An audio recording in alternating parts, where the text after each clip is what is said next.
I'll just start out before we get to questions, saying how excited I am about this season. I'm coming off of a really productive summer for the team here at Chase. So many of the guys have been around working with our players. Our staff's been fantastic. The players have really bonded and connected, and they've been working hard. And I think everybody's really excited for the season. So a lot to look forward to, and obviously getting started a week from now. So here we go.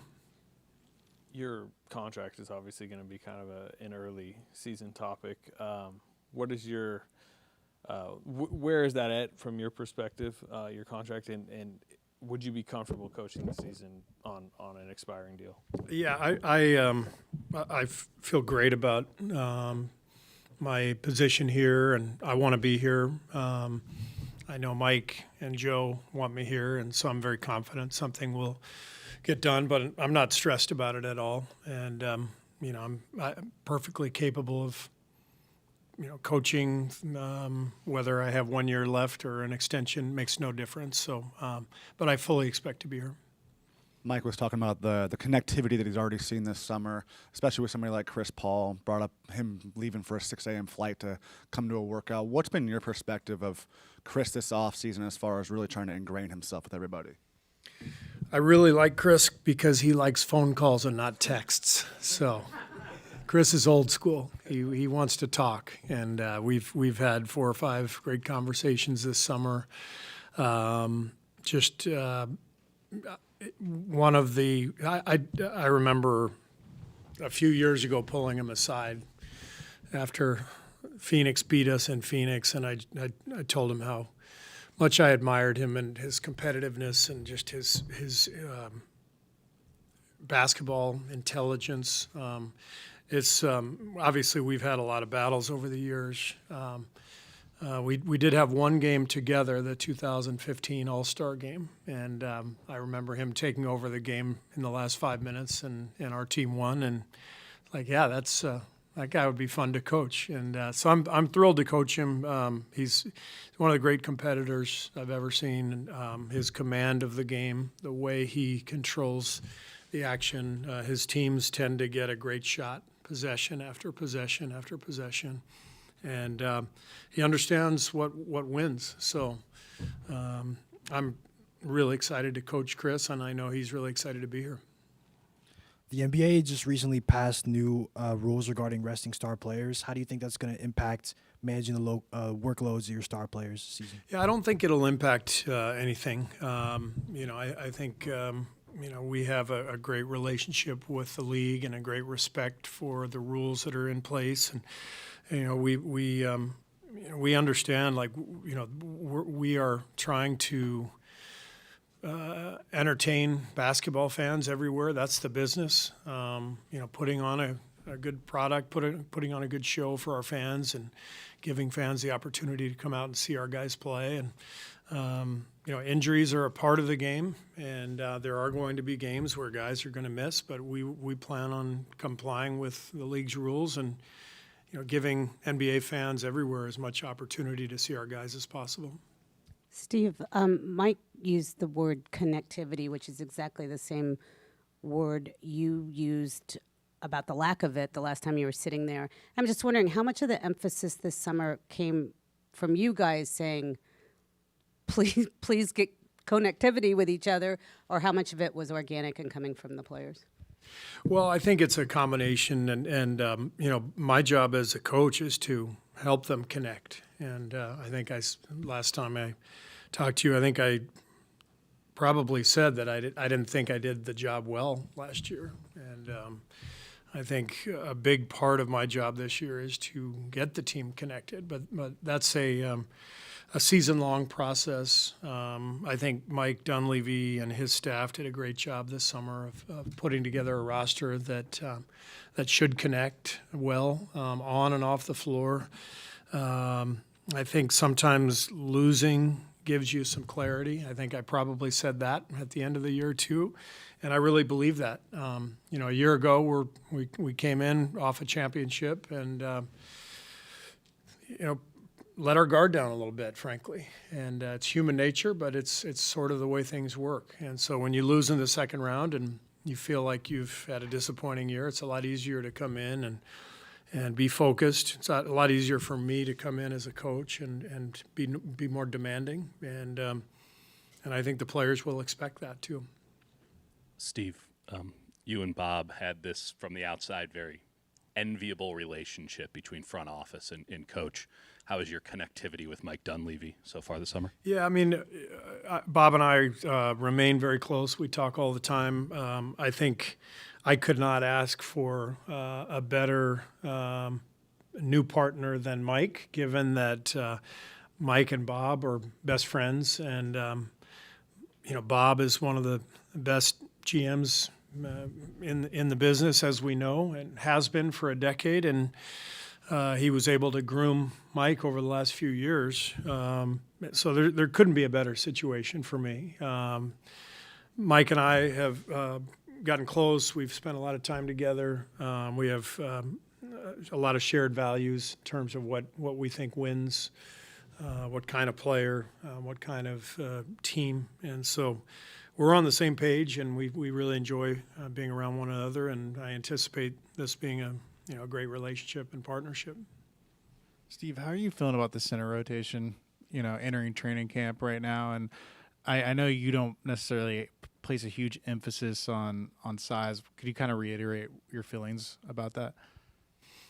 Well, first of all, I'm very comfortable. I think signing Dario was huge for our team. He is really the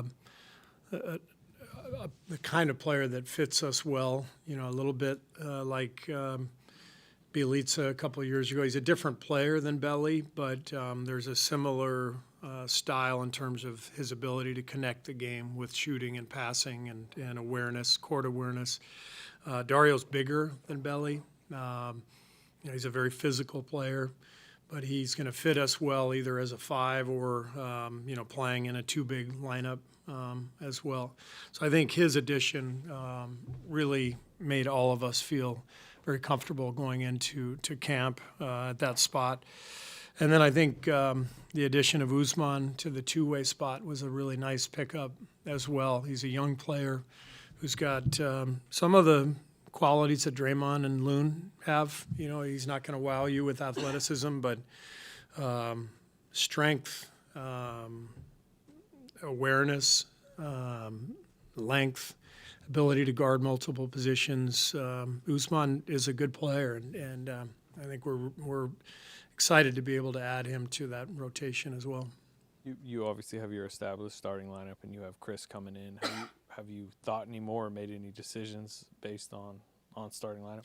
Yeah, I mean, we basically have 6 starters, the way I look at it, and only 5 can go each night. So I haven't decided yet what we're going to do. I want to see training camp. We're going to try different combinations and take a look. Obviously, all 6 guys are going to play a lot of minutes for us.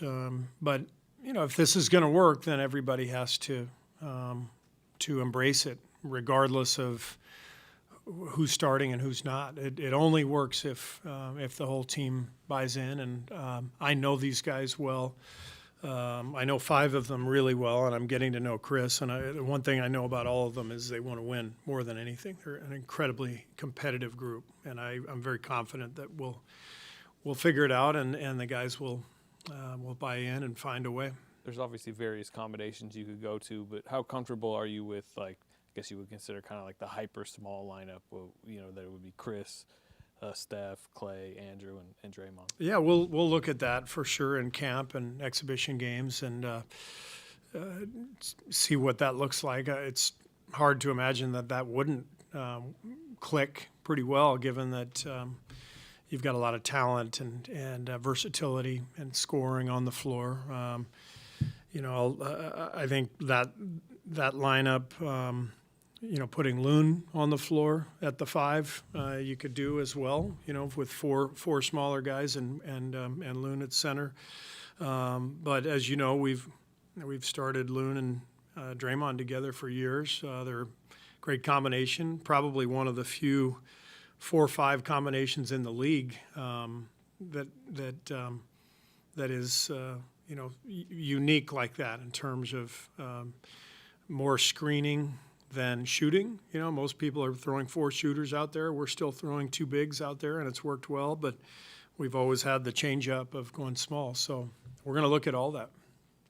Steve, can you comment on your experience this summer with USA Basketball and just being the head coach of a team that's not the Warriors for the first time? What is there anything you take away from that experience that you learned about yourself or that you're going to bring into this season that's going to make you any different? Yeah, that's one of the best aspects of being part of USA Basketball is there's so much to learn, so much that's different with the game, with the FIBA game, with the experience itself.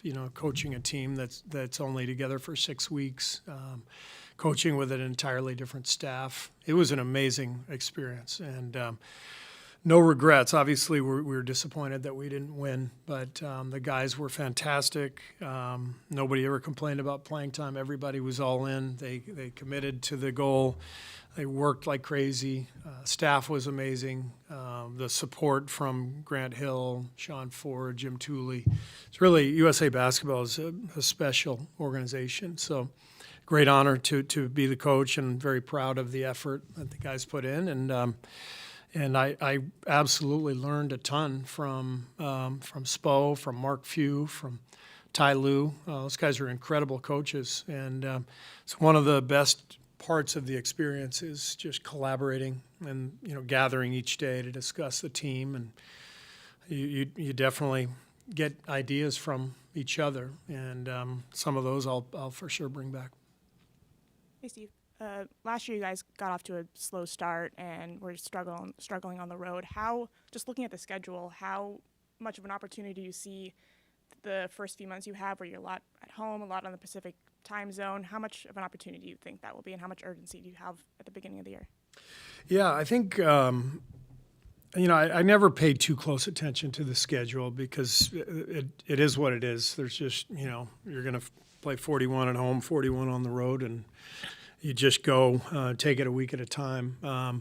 I do think we need to have a good training camp. I think it's imperative that we get off to a better start this year, not just in terms of our record, but in terms of our preparation. I think it'll be, frankly, very helpful that we're not going overseas, that we'll be here. We'll have a really good extended time to practice and work and prepare. And ultimately, last year we weren't good enough defensively at the start of the season, and that's why we went 0-5 on that early road trip. So we've got to make sure we're defending at a high level, by the time the season starts, and so that we can win, at home and on the road. Steve, defensively, theoretically, you should have Gary Payton II for a full season, the start of the season. Same thing with having Andrew Wiggins for a full season. What's that confidence-wise, the boost to have those guys for a full season again? Yeah, it's a big deal. I mean, we know what we're capable of defensively, given the guys who have done it already. 2 years ago, we were, I think, a top 5 defensive team, if I'm not mistaken, second to Boston, I believe. So getting Gary back, being able to start the season with him is a big boost. And knock on wood, hopefully we stay healthy.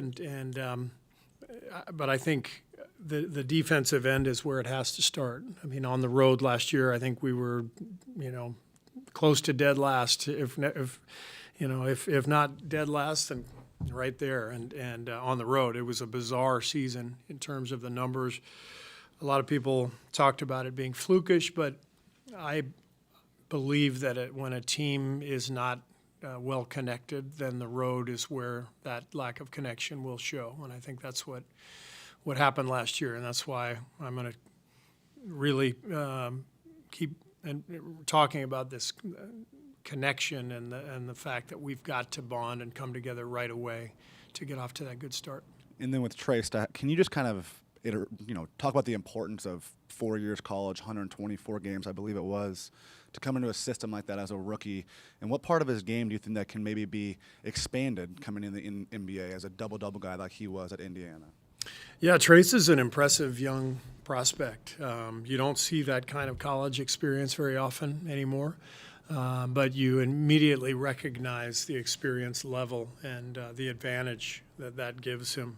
What I like about Trace, he plays the way we like to play. He's a good passer, dribble handoff guy at the top of the key, good screener. Gives us a lob threat that we don't otherwise have, which is a really nice addition. And I think he's just he's the kind of guy who feels the game well. He's got good feel for passing, cutting, movement, and a lot of the stuff that we already run, he runs really well. So Trace is a really intriguing prospect, and it'll be fun to watch him play. Steve, with Kuminga, you've last year spoke of him as almost exclusively as a 4 in your rotation where you play him. Do you still view it that way, given the way this roster is composed? And has there been maybe a little bit of a pull between the things you and the coaching staff want him to do to get on the floor and get minutes, and maybe the things that he wants to do just in growing his own game as a young player, the young dynamic player? Well, I'm excited about JK. He's had a really good summer. I was getting reports routinely when I was overseas, and the coaches were all raving about him, saying, that he's really worked hard and understood, what's needed from him. I think it'll be very helpful for him to play with Chris Paul. Chris has a way of making the game easier for people, and I anticipate them spending some time on the court together, and Chris helping to unlock some of that potential. Otherwise, JK's he's in his third year and getting better and working hard, and he's right on track to get where he needs to go. So I'm excited. Do you view him more still as a 4 versus 3, or does that even matter? Well, I look at combinations, and I think, one thing that happened last year, we didn't have a shooting big last year. So the year before, we had Otto Porter and Belly. You could definitely play JK with a shooting big, but it's tougher to play him last year with Draymond and Loon. You just don't get the spacing that you would optimally like to have. So I think we have more possibilities this year with Dario because of Dario's ability to pass and space the floor as a big. I think that can open things up for everybody.